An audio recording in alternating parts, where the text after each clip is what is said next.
muito contente aqui hoje, é um dia assim festivo. Nós temos aqui um representante do Rio de Janeiro, que é o Luiz Alan, um rapaz fantástico que a gente conheceu ainda na época do Twitter, quando o Twitter coordenava as situações. Ele já na época ele tinha mais ou menos uns 500 mil seguidores.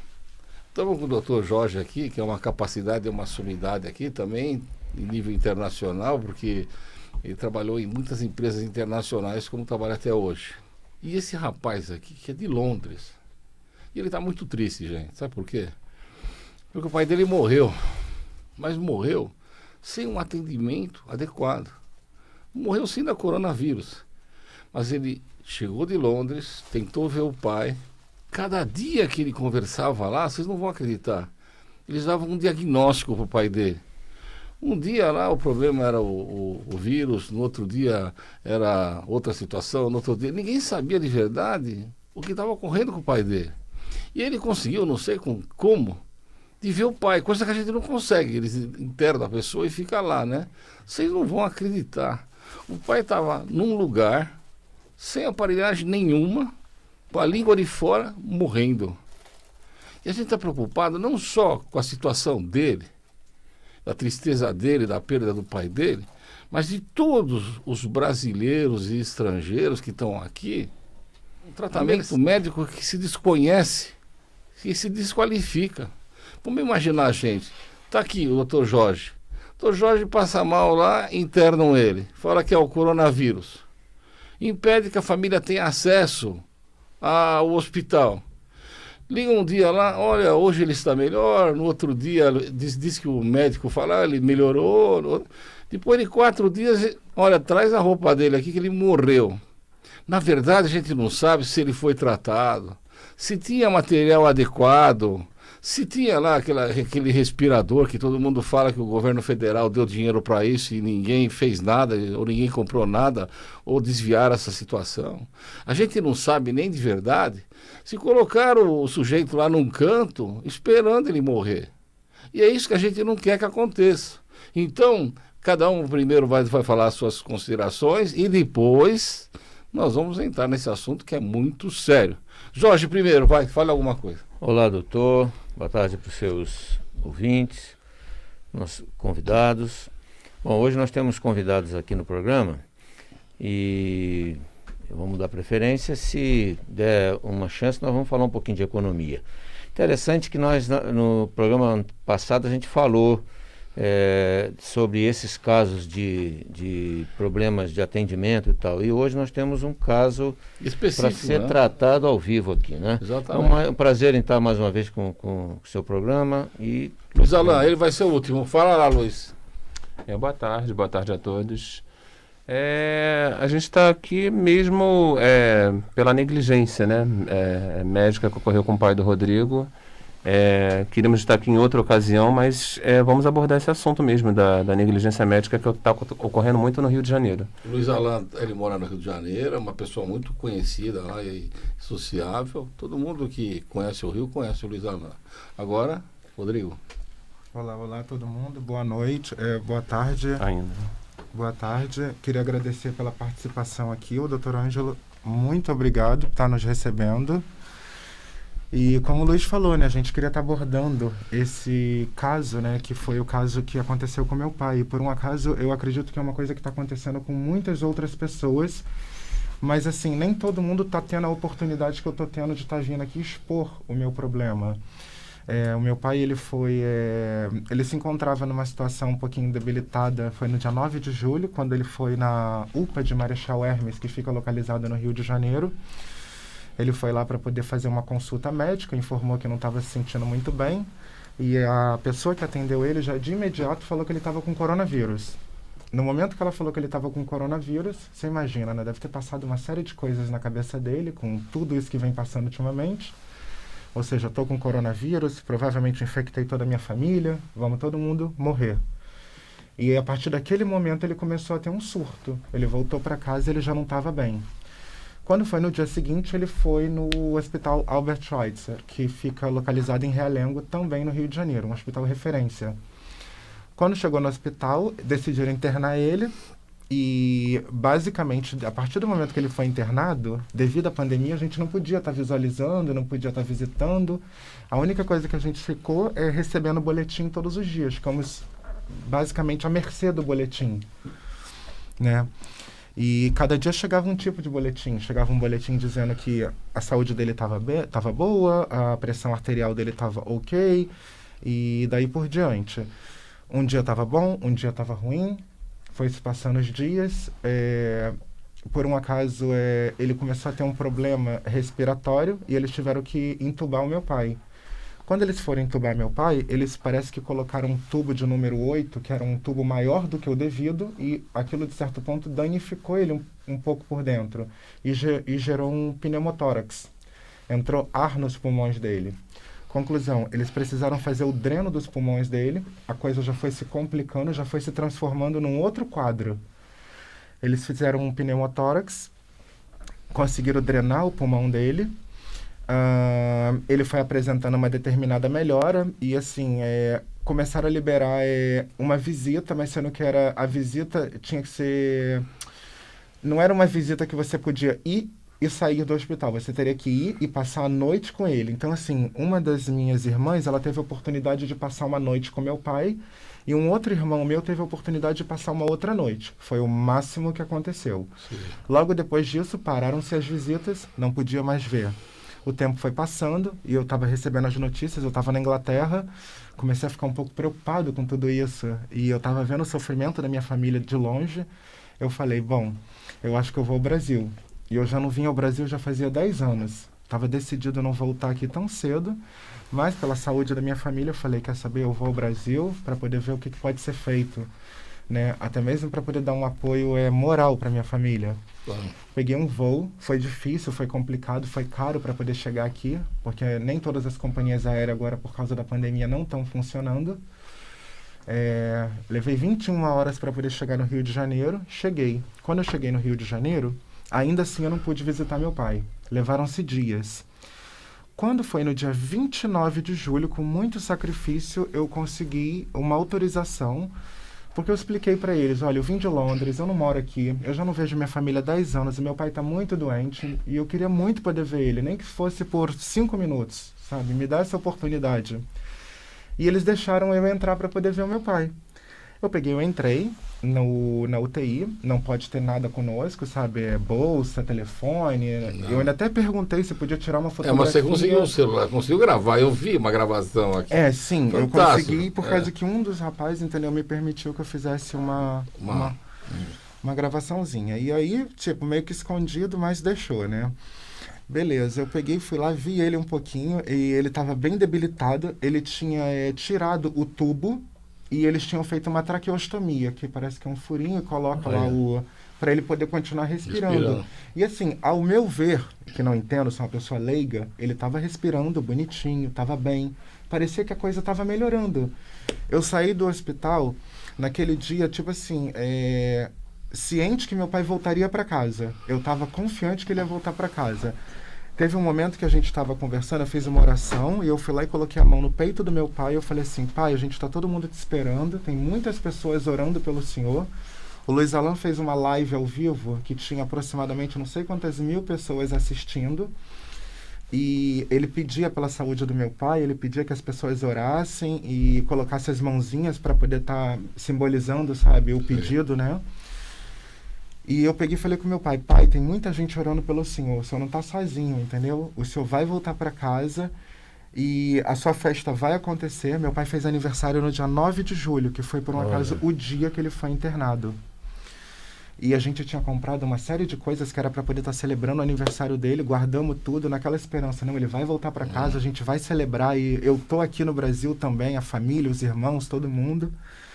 Mas não, 29 de julho foi o dia que eu tive a oportunidade de visitar ele. Saí do hospital, fui embora para casa. Isso era por volta das 6 horas da tarde.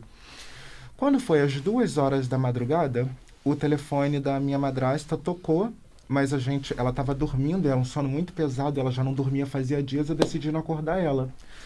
Eu peguei, me deitei, mas eu não estava me sentindo bem, sabe, comigo. Agonia. Eu liguei pro Luiz Alan. E eu falei assim, Luiz, eu não tô me sentindo bem. Aí o Luiz falou, vem pra minha casa. Eu falei assim, não sei porquê, mas eu não quero ir para aí, vem você para cá. O Luiz pegou um táxi na mesma hora, saiu como um desesperado da casa dele e veio para minha casa, a casa dos meus pais. Quando chegou lá, a gente decidiu pegar a Bíblia e fazer uma oração para o meu pai e ficamos ali. Fizemos uma oração para ele, o Luiz meio que de certo ponto me confortou. Naquele dia, no amanhecer, às 6 horas da manhã, a minha cunhada recebeu um telefonema do hospital pedindo para que a gente levasse o documento de identidade do meu pai, sendo que há uns dias anteriores haviam informado para a gente que a mão do meu pai havia necrosado. Ou seja, ele deu entrada no hospital no dia 9 de julho, eu não sei o que tipo de tratamento que eles estavam fazendo nele, mas será que eles não observaram o porquê que a mão dele necrosou? Talvez a posição que colocaram ele, o que foi feito, entendeu? Eles alegaram uma embolia pulmonar. Agora, explica para mim, quantos diagnósticos eles deram para vocês nesse período? Durante o período que meu pai ficou internado, nós recebemos 4 diagnósticos diferentes. O primeiro foi o do coronavírus na UPA de Marechal Hermes. Aí ele foi para o hospital, para o Albert Schweitzer. Quando ele chegou lá, ele foi fazer o exame do coronavírus, deu negativo. Ou seja, não era coronavírus. Então eles decidiram tratar como um AVC. Começaram a tratar ele como um AVC. Passaram-se alguns dias, informaram que, não é um AVC, é uma isquemia cerebral. Vamos tratar a isquemia cerebral. Nesse momento, a nossa emoção dentro de casa estava oscilando, né? Não é o coronavírus, que bom, graças a Deus, então não é uma coisa da gente se preocupar tanto. É um AVC. Será que ele vai sair do hospital com sequelas? E a gente ficou dessa maneira, a família inteira. Passaram-se uns dias, não era a isquemia cerebral, era meningite. E, por fim, a gente teve esses 4 diagnósticos dele. É obrigatório ter 4 diagnósticos. Agora, Alan, conta pra gente o desespero da família. Você esteve lá junto com eles, vendo a situação do pai e a impotência deles poderem fazer alguma coisa. O desespero do Rodrigo foi tremendo. Ele tentou se manter forte o tempo inteiro. Mas o que acontece? Isso do hospital passar cada hora um laudo, um diagnóstico... porque primeiro foi Covid-19. E não podem chegar e falar assim, Covid-19, sem ter feito um prévio teste. Claro. Pelo menos eu penso dessa maneira. E depois falam que foi um AVC. E depois que não foi um AVC, é uma isquemia. E depois no final, falam depois, repetem que é uma isquemia. E depois falam que é uma meningite. Entendeu? E quando falaram que poderiam salvá-lo cortando os dedos dele. Cortando os dedos? Sim, amputando a ponta dos dedos, ou a mão, ou o braço. Falaram isso para a família. Isso foi um sofrimento tão difícil. Eu fiz uma live que eu chorei tanto na live, porque eu estava sentindo a dor do meu amigo, entendeu? Eu estava sentindo nele... E o desespero da família? Da família toda, terrível, porque eu fui até a casa dele e vi todo mundo chorando. Mas, Alan, você tem que pensar que não é só no caso dele. Quantas pessoas, quantas famílias estão passando? Com certeza. Agora, o que eu quero dizer para vocês é o seguinte, no caso dele, ele mora em Londres, ele já está se preparando, ele vai agora para uma delegacia lá no Rio de Janeiro, que tem que ser da competência do lugar onde ele morreu, onde ele morava. E ele vai abrir um boletim de ocorrência lá, querendo saber os motivos pelos quais o pai dele morreu. O Estado o delegado tem o direito de exigir uma informação completa, tudo aquilo que vocês não tiveram. Sim. E a gente vai tentar verificar se houve negligência ou se textualmente não fizeram nada e deixaram o pai dele um laudo morrer. Mais apurado. Exatamente. Mas é um procedimento criminal, que a gente quer uma apuração. Claro. Vai responder o diretor clínico do hospital, vai responder o médico diretamente relacionado a ele, vamos querer saber as medicações, vamos querer... Mas o que eu quero dizer para vocês, o que eu estou preocupado aqui de verdade, é o seguinte: eu não sei se é governador, se é prefeito, mas eles tratam as pessoas como mercadoria. O pai dele... ele conseguiu ver. Tem muita gente que não consegue. Eu não sei como ele conseguiu, mas é um milagre. Mas, na verdade, eles fazem assim, a pessoa está internada, aí eles vão passando informação quando querem. Eu tentei, lá um advogado nosso que morreu lá no escritório, eu comecei a ligar para lá, eles não davam informação nenhuma. Não sabia nem onde que ele estava. Aí liguei para um médico, que o cara foi chefão lá da medicina daqui do estado. Ele que falou, Carbone, eles não me informam o que esse rapaz tem. Tem de chamar a polícia. E no final o menino só informaram para levar a roupa dele. É um advogado importante, de 42 anos.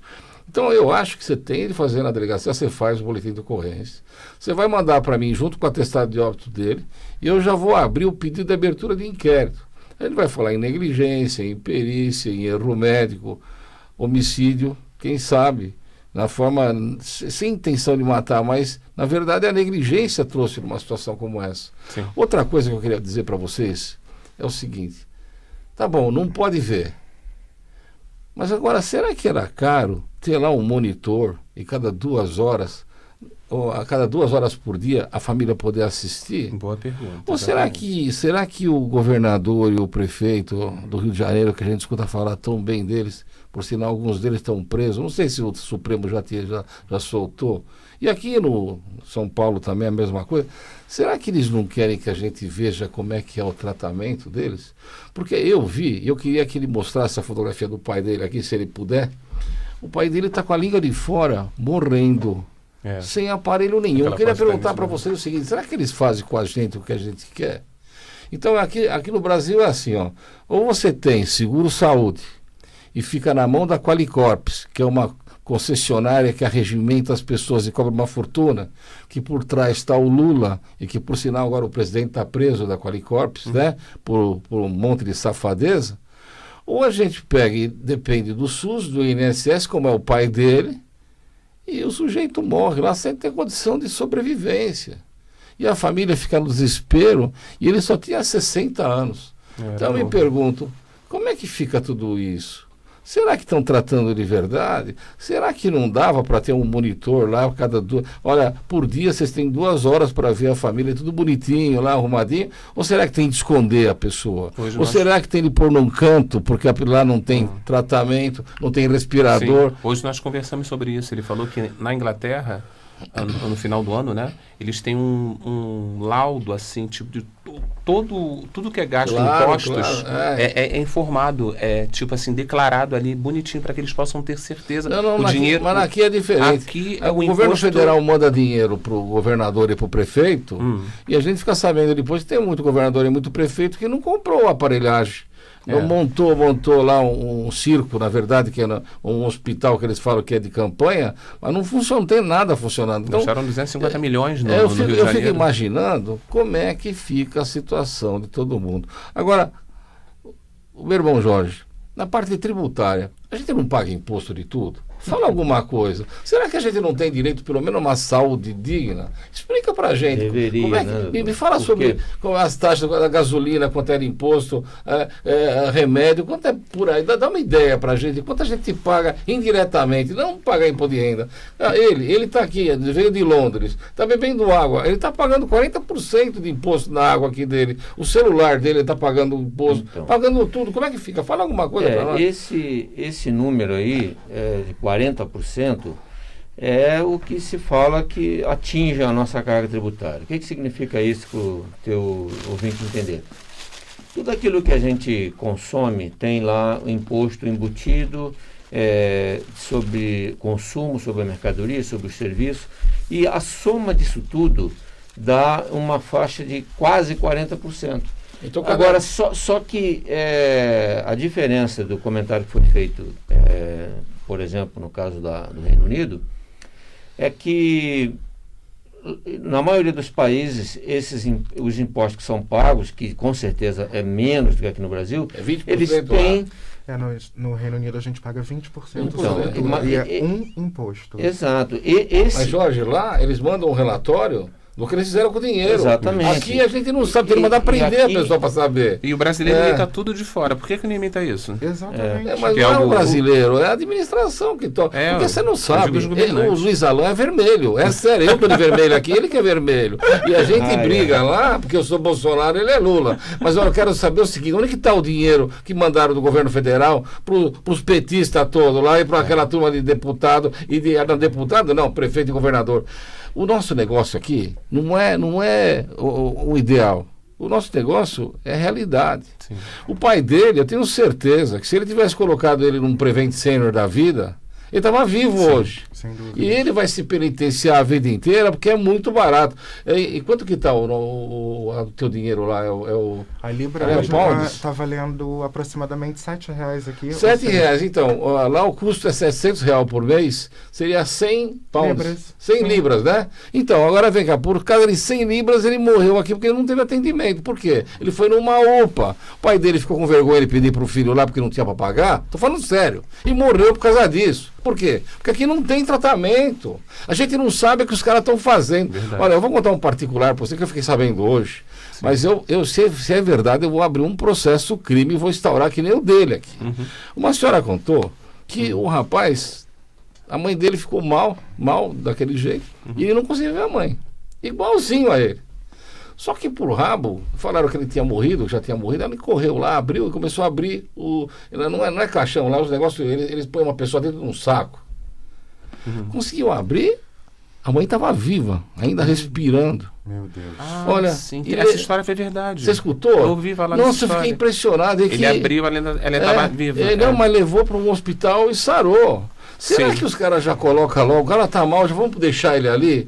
Por que essa situação de... Ele foi no necrotério, e viu no necrotério que a mãe dele estava viva. Então, eu fico pensando assim, será que eles vão fazer isso com a gente também? Porque nós somos um número, né? Sim. Na verdade, a gente ouve falar que a gente não tem saúde, coisa nenhuma, que isso é um lixo, mas a gente fica pensando no seguinte, como é que tem tanto dinheiro para essa situação? E por que não mostra o tratamento deles? Sim, não são claros, devia né? ser alguma coisa transparente. Por Sim. exemplo, eu tenho lá um netinho que ele vai para a escola. A mãe dele e o pai são apavorados. Eles puseram numa escola que eles ficam assistindo ele. Você acredita? Tem lá a TV e ele está lá junto com os amigos dele, está vendo o que está acontecendo. Às vezes ele cai, já liga lá para ver. Mas isso a escola está mostrando clareza aos pais de que eles podem... Transparência. Transparência, Agora exatamente. vamos lá. É uma fortuna que eles faturam. Eu estou vendo o governador aí pegar, como é que se fala, esses negócio de emergência, como é que é internação em UTI? Eles Sim. pagam uma fortuna por dia. Uhum. Será que de verdade estão usando esse dinheiro? Ou será que não estão fazendo nada? E vão pegar a pessoa e vão deixar num canto esperando morrer. Tem a fotografia do pai? Isso Então, daqui foi o vídeo que foi feito, olha. eu vi, Ele mas lá. eu precisava daquela foto que teu Pausa pai na foto. está com a língua de fora. Pausa Olha, na é foto. triste de falar, mas existe. Agora imagina o seguinte, está dentro do hospital, num UTI, e o sujeito tá morrendo de língua de fora, lá, ninguém fazendo nada, não é normal. Até é difícil de ver. Eu não sei se consegue. zoom, dá um Dá zoom. pra- dá um zoom. Chega perto Então, da câmera. aí, então ó. a gente fica pensando, Deus, Ele com a língua será de que fora. os nossos governadores estão preocupados com a gente mesmo? Ou estão preocupados em ficar rico e continuar exercendo as funções dele de políticos corruptos e não fazer nada? Agora vê o pai dele. O pai dele, coitado, foi para a UPA, 4 diagnósticos, 5, ninguém sabe o que o pai Deixa eu tem dar mais uma foto e, pra você mostrar, no né? final a gente vê o pai morto. Então, gente, esse outro caso que ele também ouviu falar, eu não sei se isso é lenda ou se Não, é o da história. senhora é verdadeiro. Mas é vem verdadeiro. cá, pegar a mulher e pôr dentro do saco lá, só porque ela está quase morrendo, quase não é morte. Respirando. Disseram que ela É. aparentou estar morta e depois... Então, é um Não, bando e de... outra, Aqui é o pai dele vivo, gente. O pai dele com saúde. Já. Ó, um rapaz de 60 anos, tem esposa, tem filho. Quanto problema que dá. Outra coisa que eu queria falar para vocês, eu fico impressionado também, porque ninguém faz nada pela família das pessoas. Nada. Se não é o governo federal dar aquela miséria lá, quanto é que é? R$700, né? 600. Que pelo menos a pessoa ainda consegue fazer alguma coisa. Como é que fica? A gente vê aqui em São Paulo, os impostos continuam sendo tributados. Você não sabe, o nosso governador, o prefeito, acha que quer passar o imposto sobre transmissão causa-mortes de 4% para 8%. Quer dizer, como ele sabe que tem um monte de gente que está morrendo aí, Morrendo todo ele mundo. quer dobrar. Como é que pode? Tem que pôr ele preso. Não é normal isso daqui. Ele quer se aproveitar. Outra coisa que eu fiquei impressionado, a minha mãe morreu. Como custa caro o enterro. Por que antigamente a pessoa que tinha INSS apresentava a carteira já automaticamente o enterro pago? Tinha E assistência só pagava uma funeral diferença se sim. você quiser. Agora não. Então a prefeitura quer ter lucro no caixão. Tá caro até para morrer. Até para morrer. Outra até pra coisa. morrer tá caro. Que coisa terrível. Complicado. Então é assim, primeiro, em nome dos brasileiros, eu queria pedir perdão pro pai dele. Porque ele morreu embora vai ser uma espécie de guia para todos os outros, mas ele morreu por falta de assistência, por falta de uma medicação certa. Quem sabe aquele cloridato lá que o Bolsonaro fala, ou sei lá, alguma medicação que fosse viável. E por quê? Porque a gente não sabe como ele morreu. Então vamos lá. Nós vamos abrir esse inquérito, o inquérito vai correr na justiça, o hospital vai ser obrigado a apresentar todos os laudos do pai dele, vai ser feita uma avaliação, e se houve homicídio lá, eles vão ter que responder pelo fato. Inclusive, doutor Carbone, amanhã o Marcelo Crivella vai estar, hoje, né? Hoje, Marcelo Crivella vai estar com a Rede Globo no Albert, no caso, Schweitzer, com conforto com o Albert Einstein, Albert Schweitzer, fazendo uma reportagem. Mas agora eu queria que você falasse, vai ter um outro caso logo em seguida. Explica pra gente aqui. Como é que você ficou sabendo? Vamos lá. Eu falo do caso, eu sei do caso. Pode falar. O caso foi uma grávida, ela ocorreu Foi antes de ontem, há 2 dias atrás. Ela foi dar à luz, deu à luz, a filhinha dela teve problema, ela teve que ficar na UTI, a bebê, a mãe foi para casa. Ela teve cólicas, ela voltou para o Albert. A médica atendeu ela e falou, você só está com cólicas. Passou para ela Luftal e mandou ela para casa. Ela chegou em casa, começou a passar mal, morreu em casa e foi levada. Já chegou morta no Albert. Pelo amor de Deus. Isso passou na RJTV. Então, agora, mas você falou de um outro caso também, não falou? O doutor, nesse meio tempo que a gente conversou, que a gente teve a oportunidade de fazer aquela live ontem, Sei. eu recebi inúmeras mensagens de pessoas que estão passando Tem pelo mesmo muitos problema casos que as pessoas não... Então, olha, eu vou dar um conselho para vocês. Internou o parente lá, que vocês adoram, pai, mãe, filho, irmão, não deixa você ter acesso. 190, chama a polícia. Primeira coisa que tem que fazer é saber se a pessoa efetivamente está naquele lugar. Porque às vezes ele fala que está lá, mas já transferiram para outro lugar. Verdade. Segundo, tem que ter informação da pessoa, não quando eles vão ligar para você ou vão pedir a roupa. Eles têm obrigação. Tem de fazer um boletim de ocorrência, tem de comunicar o fato e tem de levar para a mídia. Que a mídia é o único lugar que tem condições de poder ajudar em alguma coisa. Gente, nós vamos dar uma paradinha de 5 minutos, mas pergunta do Dr. Carbone, está pegando fogo, Rio de Janeiro. Espera pra gente que o Crivella vai falar. Um abração para todo mundo, até daqui um pouquinho. Gente, na nossa segunda fase do programa aqui, a gente quer estabelecer, além da perda, que é inestimável, que como o nosso amigo aqui perdeu o pai, mas eu quero mostrar para vocês o que tem de fazer na parte contábil também.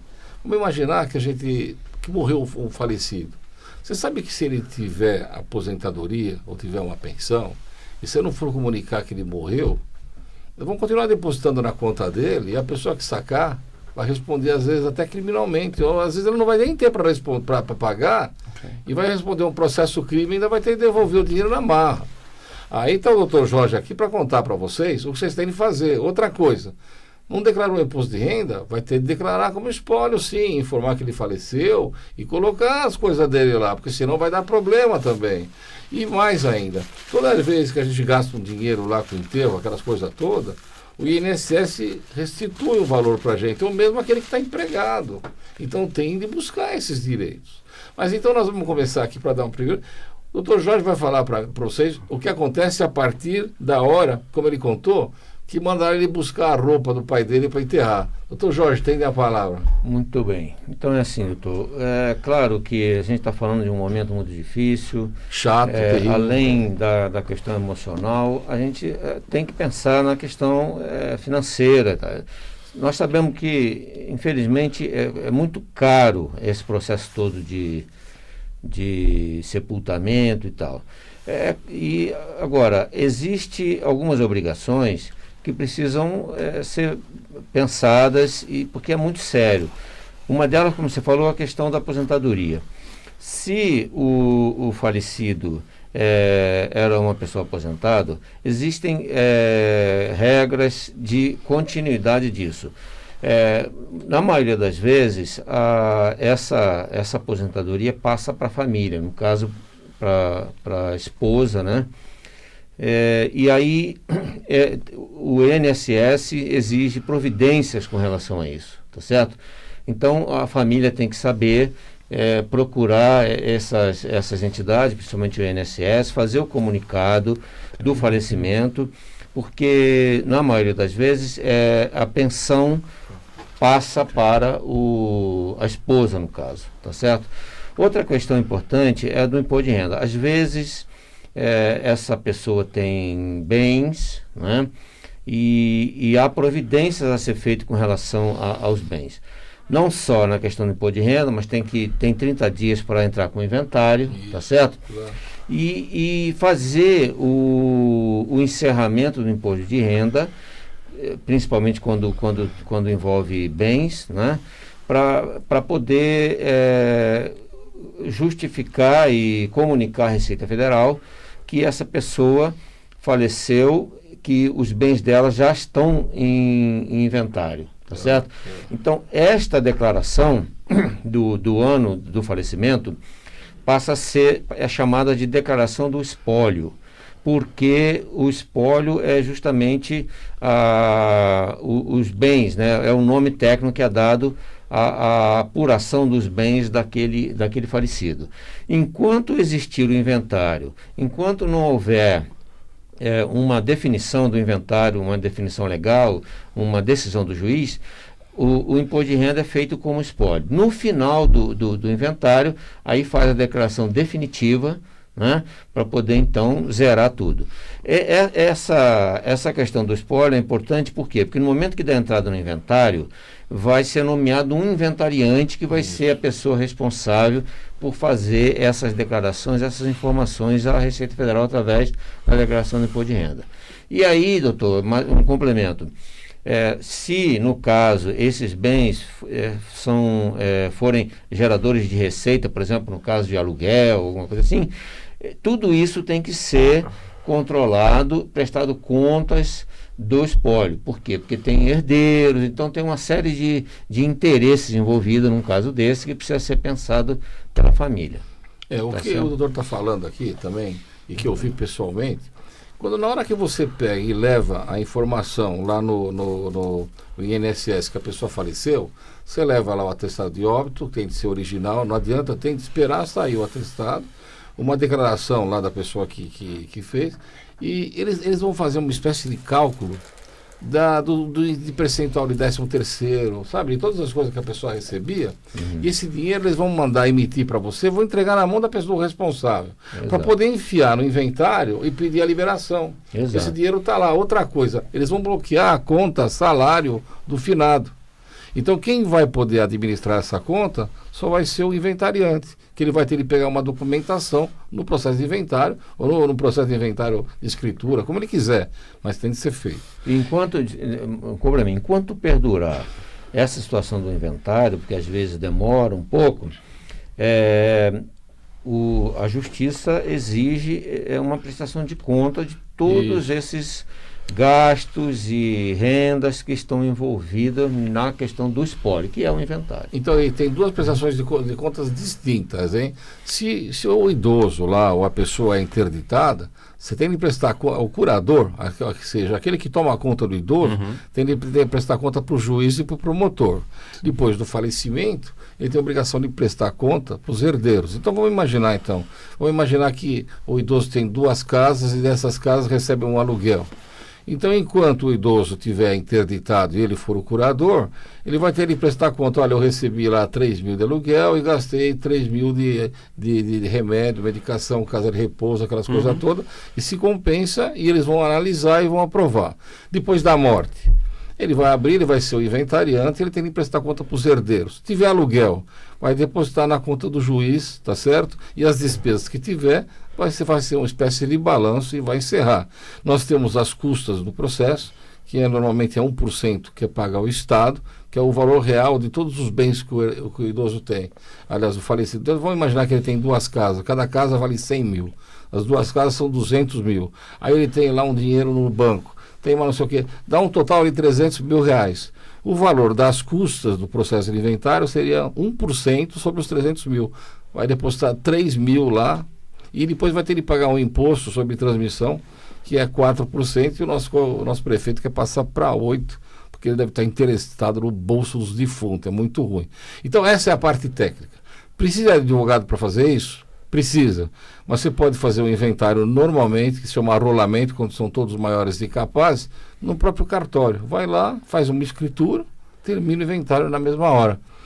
É gozado porque o morto é rápido, já morreu, acabou o inventário, já nem lembra mais dele. Então vocês entenderam? Essa é a parte técnica. Outra coisa que eu queria lembrar para vocês, eu trouxe para vocês aqui uma agência funerária que ela faz uma espécie, você paga um valor por mês e depois você consegue enterrar 6 parentes da família por R$50. Então você paga aquela taxinha por mês, quando morre um deles, eles fazem o enterro, paga tudo, você não tem despesa nenhuma e não leva uma mordida. O enterro hoje, o mais barato que tem, custa R$5.400. O mais caro está na 15 mil, 20 É bem caro, não tem é bem preço. caro. Exatamente. O Luiz Alain queria dar uma palavrinha, ele estava falando com a gente aqui durante o fato de por que eles não tornam público, já que a gente não pode ter contato com o ente querido que está lá internado. Alan, conta para eles, vai. Eu gostei do que você falou. O que eu mencionei para o senhor no intervalo foi o seguinte: por que em algumas escolas os pais podem acompanhar os seus filhos de casa, no iPad, no seu desktop ou notebook, vendo lá a criancinha lá na sala, estudando, a criança está segura e ela está bem, ela não está com nenhum problema. E agora, quando acontece esse tipo de problema com o pai dele, por que não tem uma câmera para que eles possam ter acesso? O Rodrigo está aqui do meu lado chorando porque ele não teve acesso ao pai dele, porque não permitem que ele tenha acesso ao pai dele. Agora, a pergunta é, por que não permitem? Por que tem o dinheiro na saúde? A gente não sabe para onde vai. Estrutura, né? Tem uma estrutura, eles criam uma estrutura. E por que não colocam uma câmera para poder ficar? Não pode, você não pode ver não pode ver de perto? Vê pela câmera. Claro. Agora, que medo é esse? Parece que eles têm um medo. O que é feito com o doente? Como ele é tratado? Isso. Parece que somos tratados como gado. Gado, pior que gado, né? O pior que gado, né? Eu acho que exatamente. gado são, né? Eles se alimentam melhor que nós, seres humanos.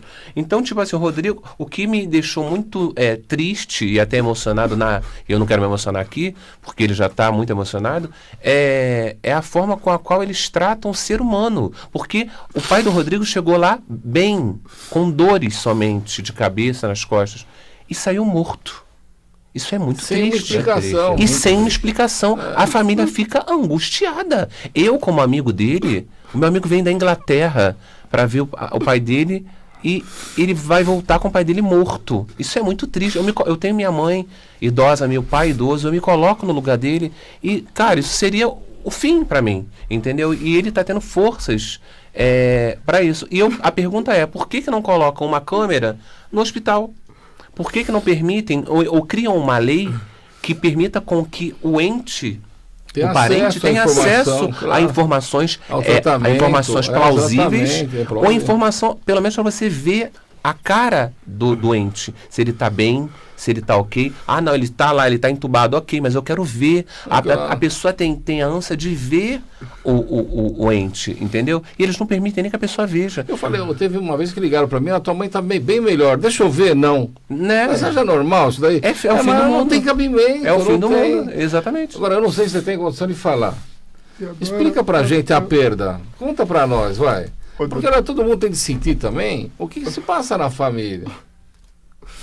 Ô, doutor, é muito difícil de explicar. É uma coisa que não tem explicação. É uma dor, entendeu? Muito forte mesmo. E o pior de tudo é esse período que foi acontecer isso agora, entendeu? Eu tô andando pelo meio das ruas, propaganda em tudo quanto é lugar, celebre o Dia dos Pais. E eu perdi meu pai, eu não tenho o que celebrar, sabe? Pra onde que eu vou agora eu vejo isso. Celebre o Dia dos Pais.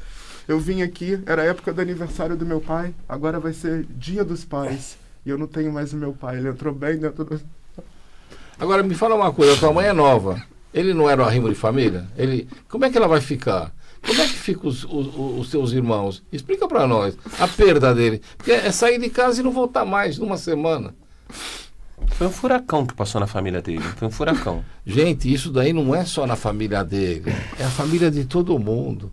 Olha, com as perdas que nós estamos tendo, sempre tem alguém conhecido da gente que morreu. Será que eles são tão insensíveis a ponto de querer saber só do dinheiro que eles iam receber para comprar uma aparelhagem que nem sempre compraram, nem sabe se compraram, da China. Vamos imaginar, gente, vocês já viram o Rolex da China? Se chama Rolex. O Rolex é igualzinho um Rolex normal. Só que se tomar uma chuva, ele cai aos pedaços.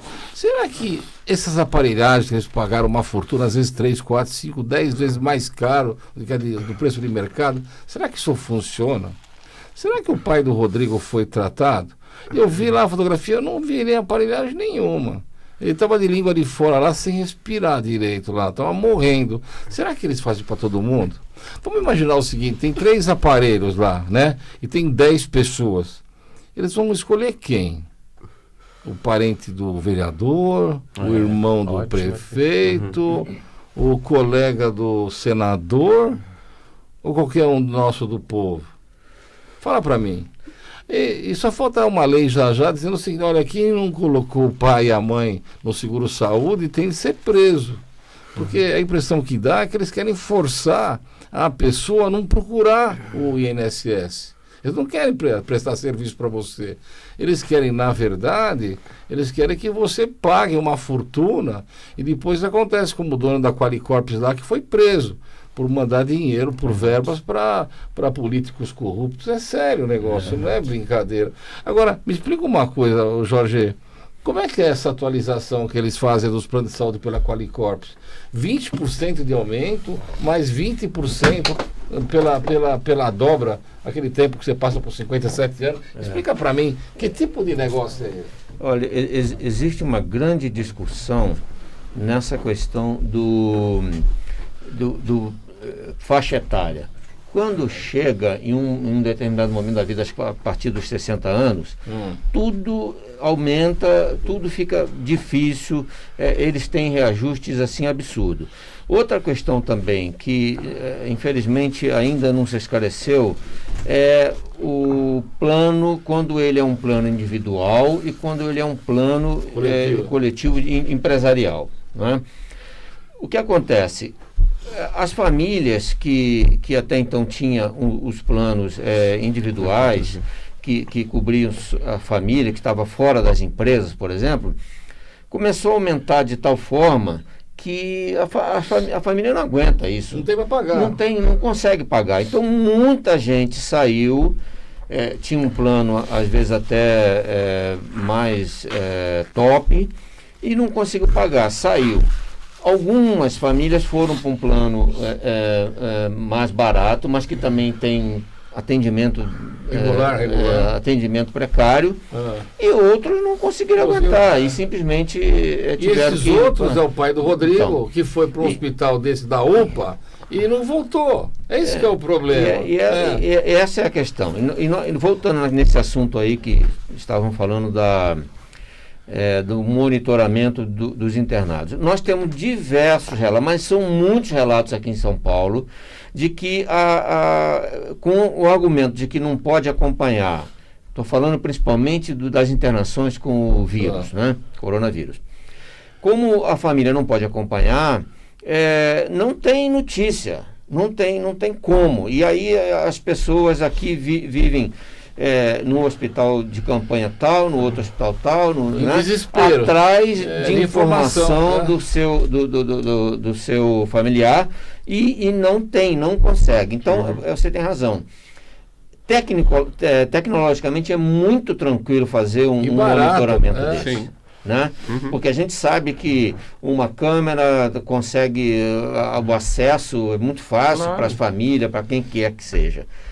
A impressão que dá, e aí o doutor tem razão, o doutor é muito crítico nisso aí, né? Eu sei. Mas a impressão que dá é que realmente não há interesse de que isso tudo seja divulgado, de que isso tudo seja apurado, que tenha visibilidade, que tenha transparência nessas coisas. Então, infelizmente, essa é a questão. A palavra parece ser uma coisa obscura. Exato, parece que eles escondem algo que nós venhamos a deduzir só porque eles não são claros. E aí, assim, para concluir, se a família não tem como fiscalizar e bancar um plano decente, um plano bom, nós ficamos à mercê dessas coisas aí. A grande preocupação assim. da gente é o sério. seguinte, ó, a impressão que dá que povo só serve para pagar imposto. Não, é isso aí. E não quer despesa. Eles forçam você a procurar um plano de saúde porque as UPAs são ridículas, os hospitais terríveis. Poxa, antes de ter isso daqui, a gente via lá a mulher parindo na rua, ficar correndo de um hospital para o outro por desespero, uma criança morrendo por falta de atendimento. Eu mesmo, a minha mãe era dos funcionários públicos, o hospital dos funcionários, era um hospital de referência, que nem o que ele fala de lá, de ponta. Eu levei minha mãe lá com a perna quebrada, eles não atendiam. Tinha fila, a gente ficava correndo com ela de tudo que é lado. Eu vi um monte de pessoas lá esperando e de repente morria lá. Aí eles corriam com a pessoa para dar extremoção, mas porque tá tratamento no momento que eu não dava. Hoje em dia a gente está numa fase que a gente está assim, medo de ir ao médico. De ir ao a minha médico, mãe bateu o verdade. carro, o senhor sabe que eu contei para o senhor que ela bateu o carro, ela machucou o braço. Simplesmente ela estava com o braço, a minha irmã levou ela no médico. Se ela não tivesse sido naquele dia, ela poderia amputar o braço dela. Porque ela bateu. Mas eles não estão nem aí, entendeu? Claro. Se não tivesse sido levado, minha mãe poderia hoje estar sem o braço. Outra dela, coisa né? que eu fico preocupado, e eu aviso para vocês, se vocês tiverem uma dúvida que a pessoa está com coronavírus, vamos imaginar o filho, qualquer um, vai lá na farmácia e pede para fazer o exame. Sim. Acho que custa R$150. Aí, se começar a demorar, é que eles chamaram a polícia porque a pessoa tem corona. Aí vão catar a pessoa e vão internar. E provavelmente essa é a última vez que eles vão ver a pessoa. Então o medo da gente é como se eles estivessem escolhendo as pessoas. Nem sempre aquele exame fajuto que tem lá na farmácia vale. Sim. Mas eles não estão preocupados com você. Eles estão preocupados em pegar você e levar para algum lugar. Isso que dá medo na gente. Então, gente, Mas eu quero dizer para vocês o a seguinte. história, né? O Rodrigo, a tristeza dele, é porque ele está num país de primeiro mundo, um país de referência, que lá não é 40% de imposto, é 20%, é a metade daqui. E esse dinheiro que eles arrecadam, eles revertem para o povo. O problema aqui no Brasil é diferente. A gasolina custa uma fortuna porque 90% é imposto. Você fuma, é 90% de imposto. Se você come, é uma fortuna de imposto. A medicação é uma fortuna de imposto e ninguém se preocupa em abaixar esse valor. Essa é a tristeza. E quando a pessoa depende de uma necessidade veemente como um coronavírus, eles deixam a pessoa ser internada lá e que se dane. Morreu. Não se sabe se por erro médico, se por falta de atendimento, por falta de medicação. O que aconteceu no Rio, que foi 250 milhões, foi só para ornamentação. Ornamentação de? Que não foi do utilizado. hospital de campanha. E outra coisa que eu fiquei sabendo agora, 250 milhões. que eles deixaram o carnaval, todo mundo sabia que Todo mundo sabia. era do vírus, e deixaram o carnaval. E vocês não sabem coisa pior ainda. O nosso governador daqui já tinha comprado as vacinas. Quer dizer, ele sabia que o povo ia dançar. Na Europa a gente Só já que não estava preocupado. Gente, nós não temos muito tempo aqui, então nós vamos começar com as despedidas. Vamos começar agora, já que nós começamos por aqui, nós vamos começar pelo Luiz Alan, que é do Rio de Janeiro, que ele é muito querido. É um rapaz que eu fiz amizade há 10 anos, ele estava sempre junto. Eu, ele, a Alicia Meira, a Marlu 1010, muita gente já morreu. Gente boa. Mas, na verdade, a gente estava sempre junto e unido e vamos continuar. E a gente vai fazer muitas lives a esse respeito. Vamos lá, Luiz Alan, suas considerações finais. Eu não queria estar aqui nessa situação, doutor Carboni, pelo meu amigo, mas eu espero que depois disso, que essa entrevista ajude outras pessoas a buscarem, no caso, auxílio até de advogados, e corram atrás de seus direitos, entendeu? Porque como nós vamos fazer um BO, um boletim de ocorrência, isso vai constar lá que realmente ocorreu uma imprudência médica. Tem muita gente que não vai fazer isso, entendeu? Mas tem que fazer. Se todo mundo fizer, vai muita melhorar gente essa não faz, situação. muita gente não Exatamente. faz, porque sabe que não dá em Manda um nada. abraço para tua mãe, para teu pai. Vamos lá, vai Um começa a abraço tua para minha mãe, Fala o nome dela, meu, vamos. Silé de Lima Rodrigues, Pedro Paulo Rodrigues, meu pai, minha irmã Deise Fátima, meu cunhado Deusomar Alves de Lima, meus sobrinhos Daniel e meu outro sobrinho João Pedro. Bom, eu queria agradecer o doutor por ter me recebido aqui, por ter me abraçado essa causa, entendeu? Tá me ajudando a tentar fazer justiça com o que aconteceu com meu pai. e que isso não venha a ocorrer com outras famílias. Como eu falei para todos vocês, de ontem para hoje, em menos de 24 horas, eu já recebi mais de 20 mensagens de outras pessoas que passaram pelo mesmo problema que eu, entendeu? E tá todo mundo me dando força. Eu queria agradecer a todos vocês pelas mensagens de carinho, pelas mensagens de conforto, entendeu? É difícil. Eu, para ser sincero, ainda não tive tempo de, sabe, literalmente de chorar a morte do meu pai, porque é muita coisa que está acontecendo num pequeno espaço de tempo, e se eu não tomar uma providência agora, isso vai continuar acontecendo com outras famílias, entendeu? Então, assim, eu peço ajuda de todos vocês para poder a gente conseguir seguir adiante e levar isso, entendeu? Jorge. Mais uma vez, lamento de estar participando numa circunstância dessa, mas desejar aí sorte nas providências e conforto para a família, e agradecer mais uma vez o convite do doutor, e na próxima estaremos aqui, se Deus Gente, quiser. é o seguinte, ó, tá internado um parente querido, não estão dando informação, chama a polícia. Eles são que nem a gente, eles sofrem que nem nós também, e é evidente que se eles perceberem má fé, malandragem, sem vergonhice, eles vão tomar as providências. Vai na delegacia, faça um BO e ao mesmo tempo procure a mídia. Não fique quieto, não. Não deixa teu parente morrer por incapacidade, por desleixo, por negligência e por falta de interesse dos governantes. Um abraço para todo mundo, fiquem com Deus e até quarta-feira que vem.